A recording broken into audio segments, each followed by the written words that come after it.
Hello everybody, welcome to magnet brains. मैं हूं अनीशा, आपकी अपनी इंग्लिश एजुकेटर। और आज हम स्टार्ट करने वाले हैं क्लास 6 की जो आपकी इंग्लिश बुक है, जिसका नाम है पूर्वी बुक। उसका यूनिट 1 फेबल्स एंड फोकटेल्स का थर्ड लेसन, जिसका नाम है रामा टू द रेस्क्यू। और आज इसी लेसन के हम कवर करने वाले हैं लेसन समरी।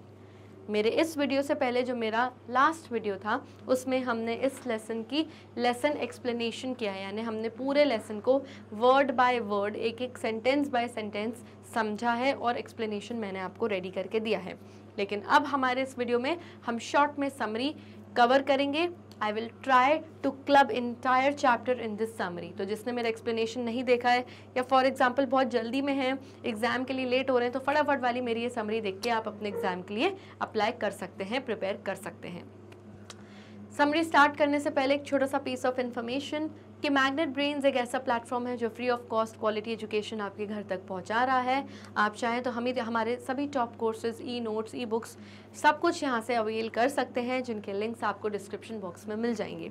एंड इसी के साथ चलिए स्टार्ट करते हैं रामा टू द रेस्क्यू, इस लेसन की समरी। अब समरी स्टार्ट करने से पहले एक वर्ड का मतलब आप सीख लीजिए। वर्ड है रेस्क्यू। अब रेस्क्यू का मतलब क्या होता है?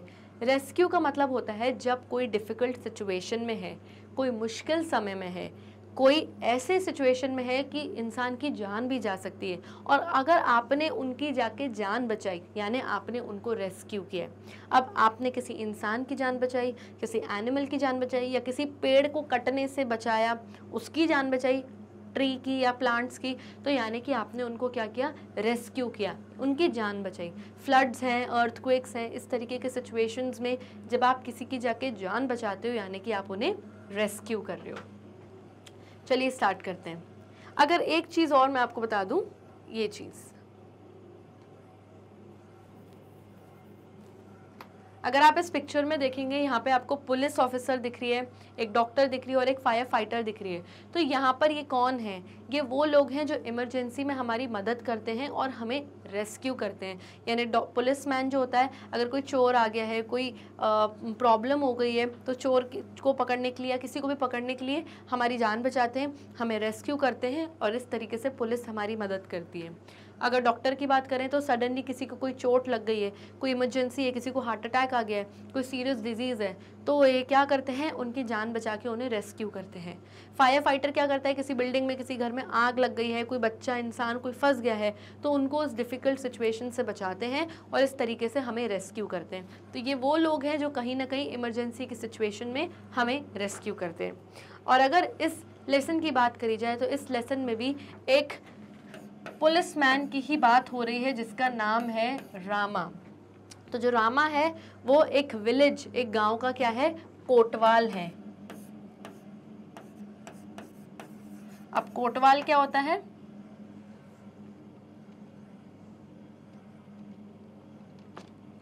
Okay, now what is a Kotwal? Kotwal भी एक पुलिसमैन को ही कहा जाता है।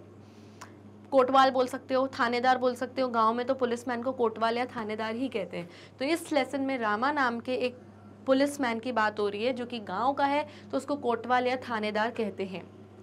इन a village one night a tired man and his equally exhausted wife are about to sleep when they hear suspicious noises outside their house. तो स्टोरी कहाँ की है? स्टोरी एक विलेज की है, एक गांव की है, और एक रात की बात है, जब एक बहुत थका हुआ आदमी, सुबह से बहुत काम वाम करके थका हुआ आदमी अपने घर आता है, और उसकी जो वाइफ होती है घर पे, वो भी इक्वली एग्जॉस्टेड होती है। यानी जितना थका हुआ वो आदमी होता है, उतनी ही थकी हुई वो औरत भी होती है। दोनों के सोने का टाइम होता है। And they were about to sleep, वो लोग बस सोने ही वाले थे, और उनको कुछ सस्पिशियस नॉइसेस, यानी बहुत ही अजीब तरीके की आवाज़ें अपने घर के बाहर से आने लगी। वाइफ बहुत ध्यान से सुनती है कि अरे क्या आवाज़ें हैं। हस्बैंड पूछता है क्या हो गया, तो वो कहती है श्श, ध्यान से सुनो, लिसन, कुछ आवाज़ आ रही है हमारे घर में, ऐसा मुझे डाउट हो रहा है, ऐसा मुझे लग रहा है कि शायद कोई हमारे घर में घुसने की कोशिश कर रहा है। The man and his wife were preparing for bed when they heard a suspicious noise। तो ये जो मैन है, ये जो आदमी है और जो उसकी वाइफ है, they were preparing for bed, यानी अपना बिस्तर विस्तर तैयार कर रहे थे, सोने की तैयारी कर रहे थे। और उसी टाइम पर क्या होता है, उसी टाइम पर उनको ये सस्पिशियस नॉइज़ यानी बहुत ही अजीब सी जो ये आवाज़ है वो सुनाई देती है। The wife whispered to her husband to be quiet and listen। अब वाइफ अपने हस्बैंड से कहती है कि क्वाइट, चुप रहो और ध्यान से सुनो कि कुछ आवाज़ आ रही है, ऐसा लग रहा है कोई हमारे घर में घुसने की कोशिश कर रहा है। They both remained still, दोनों ही स्टिल हो गए, यानी दोनों ही चुप और बिल्कुल अपने हाथ पैर मूव करना उन्होंने बंद कर दिए, क्योंकि अब उन्हें डर लग रहा है। प्रिटेंडिंग टू स्लीप, और दोनों प्रिटेंड कर रहे थे, यानी बेसिकली दोनों क्या कर रहे थे, एक्टिंग कर रहे थे कि हम सो रहे हैं। प्रिटेंडिंग टू स्लीप यानी एक्टिंग कर रहे हैं कि भाई हम सो रहे हैं। क्यों? क्योंकि समहाउ वो चोर घर में उनके घुस चुका है, क्योंकि अब उनको ये चीज़ फील आ गई कि घर में कोई घुस चुका है ऑलरेडी। और क्या होता है कि वाइफ और हस्बैंड एक्टिंग करते हैं कि चलो हम सोने की एक्टिंग करते हैं, क्योंकि ये शायद उनके प्लान का पार्ट है। And soon realized that someone was trying to break into their home, और उन्होंने ये रियलाइज़ कर दिया कि कोई उनके घर में ब्रेक इनटू यानी पीछे की दीवार तोड़कर घर के अंदर ऑलरेडी घुस चुका है। The husband came up with a plan and whispered it to his wife. तो हस्बैंड के दिमाग में फाइनली क्या आता है, एक प्लान आता है, और उसने विस्पर किया यानी अपनी वाइफ के कान में फुसफुसाहट करके धीरे से अपने प्लान को बताया कि चलो अब ये प्लान हम अप्लाई करते हैं। क्यों? क्योंकि उन्हें अपनी ऑब्वियसली जान बचानी है। Yes, the thief thinking they were awake decided to wait until they fall asleep before making his move। अब जो थीफ था, जो चोर था, उसने ये सोचा कि भाई ये वाइफ हस्बैंड अभी अवेक है यानी अभी जाग रहे हैं, ये अभी सोए नहीं हैं। और ये देखकर उसने डिसाइड किया, फैसला किया कि चलो ठीक है, मैं वेट करता हूँ जब तक ये दोनों वाइफ हस्बैंड सो नहीं जाते, और उसके बाद ही मैं अपना मूव करूँगा, यानी उसके बाद ही मैं अपनी चाल चलूँगा, यानी चोरी अपनी स्टार्ट करूँगा। तो वो वेट करता है कि दोनों सो जाएं। He wondered where they kept their money and began to quietly listen to the couple's conversation, hoping to gather information। वो वॉन्डर करता है, कौन? ही यानी ये जो थीफ है वो वॉन्डर करता है, यानी सोचता है कि भाई इन लोगों ने अपने मनी, अपना पैसा कहाँ रखा होगा। और ये जो कपल मतलब वाइफ हस्बैंड को हम कपल कहते हैं, और चुपचाप इस कपल की कॉन्वर्जेशन यानी जो बातचीत है वो सुनने लग जाता है। कौन? आपका थीफ सुनने लग जाता है। क्वाइटली लिसन, किस उम्मीद में सुनता है? वो होप करता है, उसे उम्मीद होती है कि शायद कुछ इन्फॉर्मेशन मिल जाए, यानी शायद कुछ पता चल जाए इनकी बातचीत से कि ओके इन लोगों ने पैसे अपने कहाँ रखे हैं। The husband and wife started discussing what to name their future child if he is a boy। अब ये यहाँ से अब इनके प्लान के मुताबिक बातें वो स्टार्ट करते हैं। वो जानबूझ के तेज तेज बोलते हैं ताकि जो थीफ है, जो चोर है, वो उनकी बातें सुने।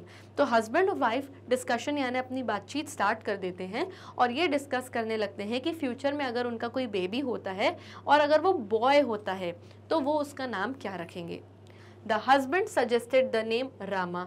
तो हस्बैंड ने क्या नाम सुझाव में दिया कि हम हमारे बेटे का नाम रामा रखेंगे। अब रामा किसका नाम है? उस गांव के थानेदार, कोतवाल या फिर पुलिसमैन हम बोल सकते हैं, उसका नाम है। तो उसने क्या बोला कि हम हमारे बेटे का नाम रामा रखेंगे। And they both began to act out various scenarios loudly, calling out Rama in different situations. यानी क्या होता है, हस्बैंड कहता है कि अच्छा हमारा अगर बेटा होगा तो हम उसका नाम रामा रखेंगे। हस्बैंड कहता है अच्छा अगर वो घर में होगा तो तुम उसे कैसे बुलाओगी? तो वाइफ कहती है अगर मेरा बेटा घर में ही होगा तो मैं उसको धीरे से बुलाऊंगी, रामा रामा। फिर हस्बैंड कहता है अच्छा अगर वो घर में ना हुआ, यार्ड में हुआ। कहाँ पे? Yard, YARD, yard.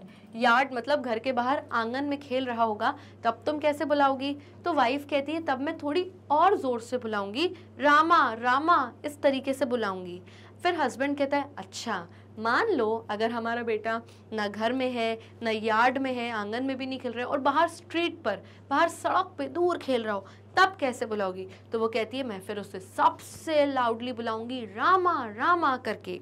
एंड यहीं पर ही क्या होता है, यहीं पर ही स्ट्रीट पर, रोड पर शायद रामा जो कि थानेदार होता है इनके गांव का, वो उस घर से अपना नाम सुनता है कि कोई उस घर से मुझे बुला रहा है। एंड ये कॉल फॉर हेल्प है, शायद मुझे कोई मदद के लिए आवाज़ लगा रहा है। ओके तो अलग अलग सिनेरियोज में वो रामा रामा बोलती है ताकि समहाउ जो रामा उनके गांव का कोतवाल है वो इसकी आवाज सुन ले।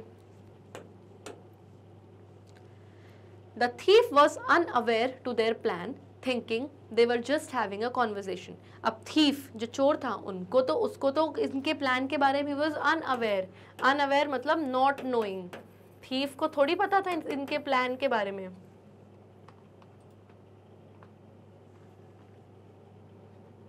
thief को थोड़ी पता था इनके प्लान के बारे में।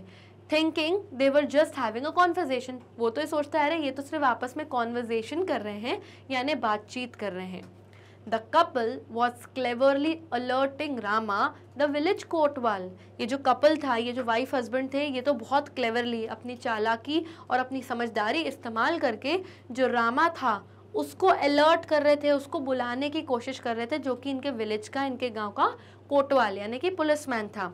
टू द थीव्स प्रेजेंस, उसको बुलाने की कोशिश कर रहे थे और बताने की कोशिश कर रहे थे कि भाई घर में किसका प्रेजेंस है, किसकी मौजूदगी है, थीव की, हमारे घर में एक चोर है। As they continued to mention Rama loudly, the Kotwal eventually heard his name and rushed to the house. अब ये लोग बार बार slowly softly very loudly Rama Rama Rama बुलाए ही जा रहे थे, कंटिन्यूसली उसका नाम मेंशन कर रहे थे लाउडली। जो कोतवाल था, जो रामा था, उसने इवेंचुअली यानी सडनली उसने नाम अपना सुन लिया कि भाई इस घर से मुझे कोई बुला रहा है और बहुत तेज तेज आवाज़ आ रही है। He rushed to the house, और वो दौड़ के उस घर की तरफ चला गया। When he arrived, he found the thief attempting to break in and arrested him. जैसे ही रामा उनके घर पर पहुंचा, उसने क्या देखा कि भाई एक दीवार टूटी हुई है घर के बैक साइड की। उसी सेकंड रामा को समझ में आ गया कि यहाँ से डेफिनेटली चोर ने दीवार पीछे से तोड़ी है और यहाँ से घर में वो एंटर करने की कोशिश कर रहा है। जैसे ही रामा पीछे से गया, उसी रास्ते से रामा भी गया, वहाँ पर चोर खड़ा हुआ था और सोच रहा था कि चलो अच्छा है, फाइनली इस वाइफ हस्बैंड ने अब अपनी बातचीत बंद कर दी और अब कम से कम ये एटलीस्ट सो जाए, तो मैं अपना काम स्टार्ट करूँ और मैं इनके घर में चोरी कर लूँ। जैसे ही वो सोच रहा था, पीछे से उसकी गर्दन दबोची, उसकी नेक से किसने उसको पकड़ा, रामा ने पकड़ा एंड अरेस्टेड हिम, उसको अरेस्ट कर दिया, गिरफ्तार कर दिया, ये कहते हुए that you are under arrest. Okay, the husband and wife's clever plan had worked and they were finally able to arrest easy knowing their home and valuables were safe। तो जो हस्बैंड और वाइफ थे, वो दोनों का जो plan था, उन दोनों का जो उन्होंने तरकीब सोची थी, जो क्लेवर, जो समझदारी और चालाकी वाला जो उन्होंने प्लान बनाया था, वो इट हैड वर्कड मतलब काम कर गया उनका प्लान। क्यों? क्योंकि यही तो उनका प्लान था कि हम ज़ोर ज़ोर से रामा को बुलाएंगे और कभी ना कभी हो सकता है कहीं भी रामा होगा, वो हमारी आवाज़ सुन के हमारी मदद के लिए आ जाएगा। और फाइनली उनका प्लान वर्क कर गया और उन्होंने ईजीली अपने आप को बचा लिया, अपने घर को बचा लिया और जो उनके वैल्यूएबल्स थे यानी जो उनकी कीमती चीज़ें थी, पैसे, ज्वेलरी वगैरह, सबको सेफ कर लिया, सबको हिफाजत से रखा। And with this we come to the end of this session. I hope आपको इस लेसन की समरी बहुत अच्छे से समझ में आ गई होगी और इस लेसन से हमें एक सीखने को मिलती है, एक लेसन सीखने को मिलता है कि भाई लाइफ में कभी भी प्रॉब्लमैटिक सिचुएशन किसी की भी लाइफ में आ सकती है और अगर आपकी लाइफ में कभी ऐसी प्रॉब्लम वाली सिचुएशन आ जाए तो आपको गिव अप नहीं करना है, हार नहीं माननी है, डरना नहीं है, आपको एंग्री नहीं होना, गुस्सा नहीं होना, लोगों पे ब्लेम नहीं करना कि तुम्हारी वजह से ऐसा हुआ, तुम्हारी गलती है, क्योंकि ऐसा करने से आपकी प्रॉब्लम सॉल्व नहीं होगी। इस सिचुएशन पे आपको धैर्य रखना है, काम रहना है और अलग अलग वेज, अलग अलग तरीके सोचने हैं जिससे आप अपनी प्रॉब्लम को सॉल्व कर सकते हो। और आपको अगर लगता है कि आपसे प्रॉब्लम सॉल्व हो जाएगी तो गुड, नहीं होगी तो प्लीज़ सीक फॉर हेल्प, दूसरों से हेल्प मांगो, ढूंढो और अपने आप को मदद करो। आपको इन तरीके के सिचुएशंस में अपना प्रेजेंस ऑफ माइंड बहुत स्ट्रॉन्ग रखना पड़ेगा, आपको अपनी क्लेवरनेस, अपनी इंटेलिजेंस को यूज़ करना पड़ेगा, अपना दिमाग उस टाइम खोना नहीं है, अपने माइंड को उस टाइम स्टेबल रखना है, संतुलित रखना है ताकि आपके माइंड में अलग अलग आइडियाज़ आ सके जिससे आपकी प्रॉब्लम सॉल्व हो जाए। डरना नहीं है, हार नहीं माननी। ओके, चलिए हमारी समरी यहाँ पे ख़त्म होती है। इसके बाद जो मेरा नेक्स्ट वीडियो होगा वो NCERT सॉल्यूशंस पर बेस्ड होगा, जो 2 to 3 पार्ट्स में डिवाइडेड होगा, बिकॉज सॉल्यूशंस आर लेंथी। तो या तो वो 2 पार्ट्स में होंगे या तो वो 3 पार्ट्स में होंगे, depending upon the length of the NCERT solutions. आप चाहें तो हमारे वीडियोज़ यूट्यूब पर भी देख सकते हैं, वहाँ ना मिले तो हमारी वेबसाइट पर जाइए विच इज़ www.magnetbrains.com। वहाँ पर आपको हमारे सभी टॉप कोर्सेज, ई नोट्स और ई बुक्स मिल जाएंगे, जिनके लिंक्स आपको डिस्क्रिप्शन बॉक्स में मिल जाएंगे। And with this we come to the end of this session. मेरे आगे की वीडियोस देखना मत भूलिएगा। तब तक के लिए stay tuned, bye bye and take care.